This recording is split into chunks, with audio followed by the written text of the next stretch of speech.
Finance రంగంలో ఒక మంచి కెరియర్ కోసం ఎదురుచూస్తున్నారా? అయితే ఇదిగో మన భారత రక్షణ రంగంలోనే ఒక సూపర్ అవకాశం వచ్చింది. ఈరోజు మనం advanced weapons and equipment India limited అంటే ఏడబ్ల్యూఈఐ అందిస్తున్న ఈ ప్రత్యేక నియామకం గురించి పూర్తి వివరాలు తెలుసుకోబోతున్నాం. ముందుగా ఏడబ్ల్యూఐఎల్ ఈ పేరు వినగానే ఇదేదో పెద్ద కంపెనీ అనుకోవచ్చు. నిజమే, కానీ ఇది మామూలు కంపెనీ కాదు.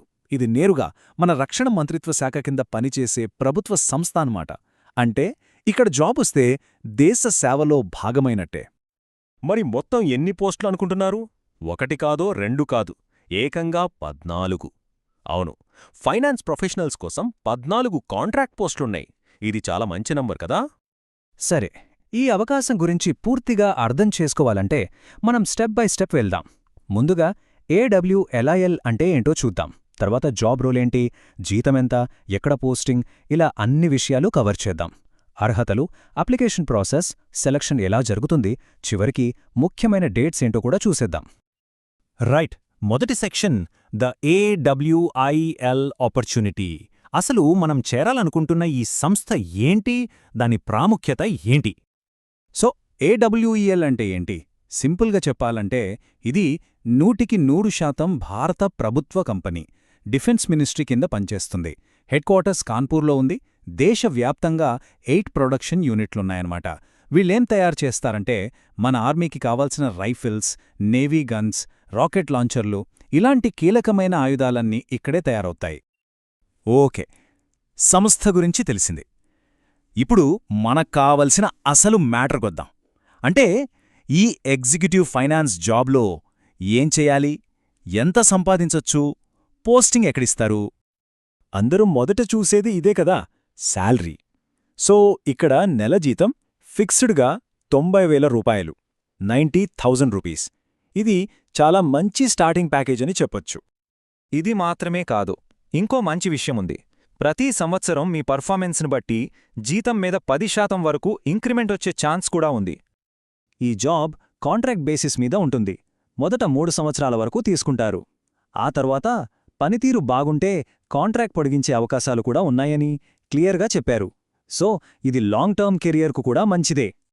సరే, జాబ్లో చేరాక పనేంటి? ఫైనాన్స్లో దాదాపు అన్ని ఏరియాలను కవర్ చేయాల్సుంటుంది. అంటే daily book keeping, bills pay చేయడం, రిసీవ్ చేసుకోవడం, స్టాఫ్ శాలరీ, టీడీఎస్ వ్యవహారాలు, బడ్జెటింగ్, జీఎస్టీ, కార్పొరేట్ ట్యాక్స్, చివరికి టెండర్లను కూడా ఇవాల్యుయేట్ చేయాలి. సో చాలా వైడ్ రేంజ్ ఆఫ్ రెస్పాన్సిబిలిటీస్ ఉంటాయి. పోస్టింగ్ ఎక్కడుండొచ్చు? కాన్పూర్, జబల్పూర్, ఖోర్వా, కోల్కతా లేదా తిరుచిరాపల్లి. ఈ సిటీస్లో ఎక్కడైనా ఉండొచ్చు. కంపెనీ అవసరాలను బట్టి ట్రాన్స్ఫర్స్ కూడా ఉండే అవకాశం ఉంది. దానికి కూడా సిద్ధంగా ఉండాలి. ఓకే, ఇవన్నీ బావున్నాయి. కానీ అసలు ఈ జాబ్కి మనం ఎలిజిబుల్ అవుతామా లేదా అది ఇప్పుడు చెక్ చేసుకుందాం. ఇది చాలా ముఖ్యమైన స్టెప్. ఇక్కడ అర్హతల విషయంలో చాలా స్ట్రిక్ట్గా ఉంటారు. చూడండి, ఖచ్చితంగా ఇండియన్ సిటిజన్ అయ్యుండాలి. క్వాలిఫికేషన్ విషయానికొస్తే సీఏ అంటే చార్టర్డ్ అకౌంటెంట్ లేదా సీఎంఏ అంటే కాస్ట్ అండ్ మేనేజ్మెంట్ అకౌంటెంట్ పూర్తి చేసి ఉండాలి. అంతేకాదు ఐసీఏఐ లేదా ఐసీఎంఏఐలో మెంబర్షిప్ కూడా ఉండాలి. అన్నింటికన్నా ముఖ్యమైన పాయింట్, క్వాలిఫికేషన్ తర్వాత కనీసం 3 సంవత్సరాల వర్క్ ఎక్స్పీరియన్స్ ఉండాలి. ఆర్టికల్షిప్ను ఎక్స్పీరియన్స్గా లెక్కించరు, అది గుర్తుపెట్టుకోవాలి. వయసు విషయానికొస్తే మాక్సిమం 35 ఏళ్ల వరకు అప్లై చేసుకోవచ్చు. అయితే రిజర్వేషన్ కేటగిరీల వారికి ఏజ్ రిలాక్సేషన్ ఉంది. ఎస్సీ ఎస్టీ అభ్యర్థులకు 5 ఏళ్లు, ఓబీసీ వారికి 3 ఏళ్లు, ఇక పీడబ్ల్యూడీ వారికైతే ఏకంగా 10 ఏళ్ల వరకు సడలింపు లభిస్తోంది. రైట్, ఇప్పుడు మోస్ట్ ఇంపార్టెంట్ పార్ట్కొచ్చాం. అప్లికేషన్ ఎలా ఫిల్ చేయాలి? ఇక్కడ చేసే చిన్న చిన్న తప్పుల వల్ల కూడా అప్లికేషన్ రిజెక్ట్ అయ్యే ప్రమాదం ఉంది. సో చాలా కేర్ఫుల్గా ఉండాలి. వాళ్ల నోటిఫికేషన్లోనే ఒక మాట చాలా స్పష్టంగా చెప్పారు. అసంపూర్ణ దరఖాస్తును అసంపూర్ణ దరఖాస్తుగానే పరిగణించి వెంటనే తిరస్కరిస్తామని. అంటే చూసుకోండి ఎంత జాగ్రత్తగా ఉండాలో. అప్లికేషన్ ప్రాసెస్లో ఒక ట్విస్ట్ ఉంది. ఇది 2 స్టెప్ ప్రాసెస్ అన్నమాట. స్టెప్ 1, వాళ్ల వెబ్సైట్ www.availin నుంచి అప్లికేషన్ ఫామ్ డౌన్లోడ్ చేసి ఫిల్ చేయాలి. స్టెప్ 2, దాన్ని స్కాన్ చేసి ముందుగా వాళ్ల ఈమెయిల్ ఐడికి పంపాలి. కానీ అక్కడతో అయిపోలేదు. స్టెప్ 3, ఆ ఒరిజినల్ ఫిల్ చేసిన ఫామ్, దాంతోపాటు కావలసిన డాక్యుమెంట్స్ అన్నీ పెట్టి స్పీడ్ పోస్ట్ లేదా కొరియర్ ద్వారా కాన్పూర్లోని వాళ్ల ఆఫీస్కి పంపాలి. ఈ రెండూ చేస్తేనే అప్లికేషన్ కంప్లీట్ అయినట్టు. మీరు పోస్ట్లో పంపే కవర్లో ఏమేం పెట్టాలో ఇక్కడొక క్విక్ చెక్లిస్ట్. ఫిల్ చేసిన అప్లికేషన్ ఫామ్, 2 పాస్పోర్ట్ సైజ్ ఫోటోలు, వాటి మీద సెల్ఫ్ అటెస్టేషన్ ఉండాలి. వయసు ప్రూఫ్ కోసం బర్త్ సర్టిఫికెట్ లేదా 10th క్లాస్ సర్టిఫికెట్ కాపీ, మీ ఎడ్యుకేషన్, ఎక్స్పీరియన్స్ సర్టిఫికెట్ల కాపీలు. వీటన్నిటి మీద మీ సంతకం చేసి అంటే సెల్ఫ్ అటెస్ట్ చేసి పంపాలి. ఇది మర్చిపోవద్దు. సరే, అప్లికేషన్ పంపేశాం. ఆ తర్వాతేంటి? సెలక్షన్ ప్రాసెస్ ఎలా ఉంటుంది? ఇప్పుడది చూద్దాం. సెలెక్షన్ ప్రాసెస్ చాలా స్ట్రేట్ ఫార్వర్డ్.